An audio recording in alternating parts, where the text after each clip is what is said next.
An opening comment, and then we'll take questions. Well, really, just want to compliment my team. You guys have talked about this. It's extremely hard to do what they're doing. And I think early tonight, there may have been a little bit of weight on their shoulders trying to set the record for most consecutive wins in the start of the season. And I think once we were able to, it was 22-20 before we finished the half and ended up going in at 35-23. And I thought our defense really picked it up. We got Teaira loose on a couple things. And so in any case, I think once we kind of came in at halftime, we're up 12, we were up 15 and gave up a 3 late. And but then the second half, I just thought defensively we were really, really good. Again, the second quarter wasn't bad with 10 points, but you forced 23 turnovers. They had 9 at half, so we forced 14 in the second half. But everything, 36, we had 12 points in the paint at half, and that was the number one thing offensively we wanted was paint points. We had 12 points at half. So we got 36 in the second half, so they took that and did a great job. And then I think we had points off turnover 6 at half and ended with 27. So our defense really turned into offense there in the second half. Second chance points, we had 16, we only had 4 at half. And we got 6 fast break points in the second half. A lot of that was Teaira off of transition and off her defense. She had Rowe had 3 steals, Teaira I think had 2. And so we got some stuff off our defense. So I was proud of them. It's behind us finally, it's done. We can just focus on playing now and again, 55 points in the second half. That's my team. I thought our execution was really, really good. And we went inside. We came out the second half. We just said, we're going inside, T. We put her down there on the block and said, go get it. And she started off the half scoring. And then I thought we executed, got Blair some open looks in the corner. And Teaira was really good as well. Teaira, your reaction to joining the 1,000 point club? Congratulations. Thank you. I didn't know, I was close, so it surprised me. Can you talk about that third quarter and getting fed the ball, and just doing what you do? Well, coming in out of halftime, Coach was like he was going to put me on the right block, and he told me to go to work like he said, so that's what I did. I know, obviously, Teaira and Victoria scored the majority of the points, but sometimes when Blair gets going, I know you kind of run her back and forth along the baseline, and she's just such a distraction. I mean, is it working the way you wanted? Like, what do you think about her play? Oh, I love her play 5 out of 8 from 3. You just tell her to stand over there on the wing, and she opens up the floor for everybody else because they got to go guard her. She's shooting the ball at a really high level right now. 5 out of 8 from 3 is like 80%. I mean, it's just. She's doing a good job. I'd like for her not to turn the ball over. She had 2 turnovers and 2 assists and 1 steal, but took a charge. I think they're early in the first half, and so I'm pleased with what she's doing. I just, I need her to continue to work hard defensively and then, not turn the ball over. Blair, what's this like? The first 3 years you might play 3 minutes, you might play 15, 20 minutes, but now you're pretty much indispensable 30 minutes a night. How's that been for you to kind of have a year like this, at least so far? I mean, it's a lot of fun, but I think I'm just having the most fun because I'm surrounded with awesome players. I mean, there's not many teams in the nation who has a Victoria, a Teaira, and a Morgan, or a Rowe. I mean, it's just so much fun, and when you have nights like this where your team finds you, it's basically up to the defense. The defense chooses who they want to guard, and so every night it can be somewhat different. But this year's been a lot of fun, and I had to step up this year and fill in gaps for people that we lost last year, so it's just working really well. Vic, Cameron said that your defense tonight may have made them uncomfortable. Do you see more of the intensity that you're wanting to see on that end? No question. I'm pleased with what we did tonight defensively from a pressure standpoint, creating some offense for us that way. I just think we played really hard. The piece I don't like is we gave up 15 to disappointed in our rebounding effort coming off of what we just did, with Tennessee. And I just thought they had tremendous energy. You got to give Florida credit. I mean, they had tremendous energy. I know they'll take that, and we got to go back in 2 weeks and play them again. But I thought they really had tremendous energy defensively or offensively to get to the offensive boards, and we didn't do a good job at times rebounding the ball. Coach Schaefer, how big was this win tonight for your team, and especially in front of a great crowd tonight as well? Yeah, 6,700. Just so proud of our crowd on a Thursday night. Again, it's just special. It's not like this most places.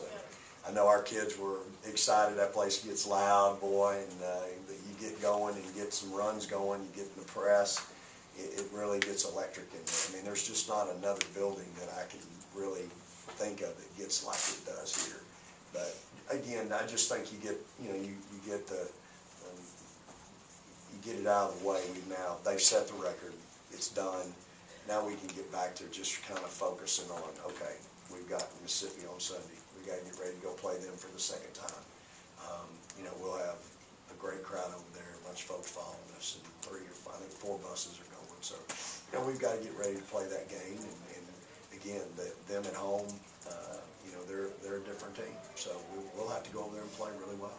Victoria, I know, Florida cut it to like 22-20 in the second quarter, and I noticed you for a second got a little frustrated. Would you have maybe stayed frustrated in the past? It looked like you guys bounced back really quick and obviously responded with those 13 straight points. Were you proud of how you guys bounced back right there? Yes, I am, because I was like, in the huddle, I was like, ain't no way, it's 2022. I said, we haven't like scored in like 5 minutes. Like, it had been a while, so I said we need to like stop and go get a bucket. So I feel like past year, we probably would have just kept just going back and forth and just throwing it up, but I feel like the team just calmed down, slowed down, took good shots, and got to the rim. Victoria, did you get a chance to look out in the crowd and see how many people were wearing crowns? Oh yeah, I did. I skimmed like a couple times, trying to see. What did you think of that? That was nice, very nice. You see. What was it like to have your senior night? I know Blair had hers earlier this year, but was there any added significance to that for you tonight? Like Coach says, 5 more games in the hump. Just got to play it like it's my last. Vic, were you wanting to see a little bit more out of your bench to start that second quarter when you went to them? Yeah, I mean, they've got to play better. I called time out there in the fourth quarter because I thought we were slopping it up and not rebounding, not defending, and I just want them to play better. I want them to practice better. I think Jordan's getting there. I think she's close. I think she had some success tonight late, and I'm excited to see that. And I need her to, I need her to get there because I need her. I need her to play more in some important minutes. But I'm disappointed in how that bench played to start the second quarter. Then I thought Chloe came in the second half and played much better. So again, I need them. I need them to play better. And I need them to practice better so that I have more confidence in them playing them. So I don't like, we had one kid play 30-something minutes tonight, and that was Blair. Everybody else played 28, 27, 29. And so those are good numbers for us. Coach, how do you feel about having the flexibility of having a strong center and also having a 4-guard lineup, especially with it coming into a month?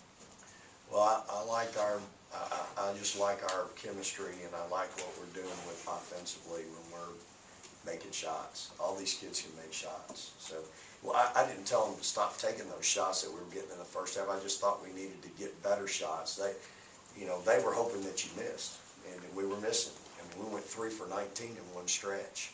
So they were decent shots. I just thought we could get better shots. I thought we could get to the rim. We didn't get to the paint. We attempted 0 free throws in the first half. So, but I like our flexibility. I like Chloe coming in at 4 and Tori moving out to the perimeter if I need to put her there. That's a good combination for us. But obviously Tori at the 4 or that third guard just really creates some issues for people matching up. And Tori's holding her own right now defensively. She really created some problems for them taking that high post pass away tonight. The idea behind 110 for 10. Can you address the genesis of that? So we need to average, I don't know, Leo had the exact number, it's 8,500, I think, over the next 4 games, to get to 110,000 fans for a season. The record is 92,000. I don't want to break it. I want to shatter it. These kids deserve, and you wrote a great article, Adam, these kids deserve 10,000 a night in the hump. Victoria Vivians, I've said it for 4 years, is the all-time leading scorer in the history of girls high school basketball. She's played 4 years at Mississippi State. These 4 seniors, Teaira, our whole team, they deserve 10,000 people in the hump every night. I don't care what night it is, they deserve it. They're fun to watch, they're good enough. So, the idea behind 110 for 1, or 110 for 10, or whatever it is I don't want to break the record. Heck, we can average 5,000 a night and break the record. I don't want that. I want these kids to play in front of 10,000 a night. Our next home game, we're going to have that. That's already sold out. I want the 3 after that. I want people, and here's what I'll do. If they come, I'm going to give the Boys and Girls Club $10,000 and support our local boys and girls in this community.